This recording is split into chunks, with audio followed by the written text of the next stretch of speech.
भगवान के सनातन धाम को प्राप्त करने की कुंजी। हरे कृष्णा, आप सभी का स्वागत है 108 दिन 108 श्रीमद् भगवद गीता श्लोक चैलेंज के 33वें दिन में। तो आइए साथ में मिलकर श्रीमद् भगवद गीता के चौथे अध्याय के 9वें श्लोक का उच्चारण करते हैं। जनकरम च मे दिव्यम एवं यो वेति तत्वतः त्यक्त्वा देहम पुनर्जन्मनेति मामेति सो अर्जुना।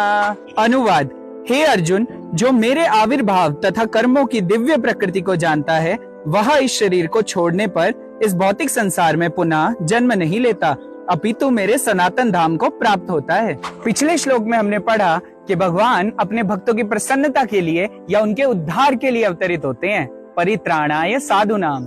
इसलिए भक्ति का मार्ग सर्वश्रेष्ठ भी है और सुरक्षित भी। आज के श्लोक में भगवान बता रहे हैं कि उनके धाम को उनके भक्त बहुत ही सुगम तरीके से प्राप्त कर सकते हैं। जन्म कर्म च मे दिव्यम एवं यो वेति तत्वतः। जो भी भगवान के आविर्भाव या प्रकटे तथा उनके कर्मों की दिव्य प्रकृति को जानता है वो इस शरीर को छोड़ने के बाद इस भौतिक संसार में पुनः जन्म नहीं लेता। त्यक्त्वा देहम पुनर्जन्मनेति। तो कुछ अल्पज्ञ लोग सोचते हैं कि वो ये शरीर छोड़ने के बाद मुक्त हो जाएंगे, यानी कि भगवान की निराकार ब्रह्म ज्योति में उनका तादात्म्य हो जाएगा।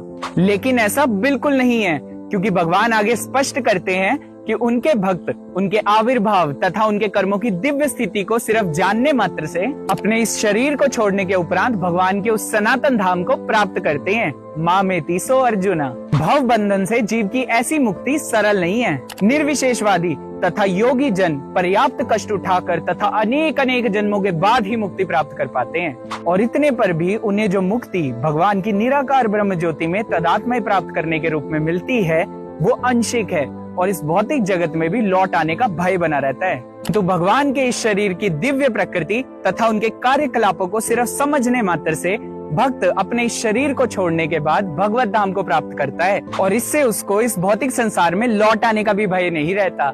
इसीलिए भक्ति का मार्ग सुगम तथा सुरक्षित है, और यही भगवत धाम को प्राप्त करने की असली कुंजी है। अब आप सबके लिए एक प्रश्न है जो कि आपने श्रीमद् भगवद गीता के इस श्लोक के तात्पर्य से पढ़कर बताना है कि भगवान के सनातन धाम को कौन प्राप्त कर सकता है। चैलेंज में पार्टिसिपेट करने के लिए इस प्रश्न का उत्तर कमेंट सेक्शन में अपने नाम के साथ कमेंट करें। मिलते हैं अगली वीडियो में, तब तक के लिए हरे कृष्णा। भगवत वाणी भगवद गीता की जय। श्रील प्रभुपाद की जय।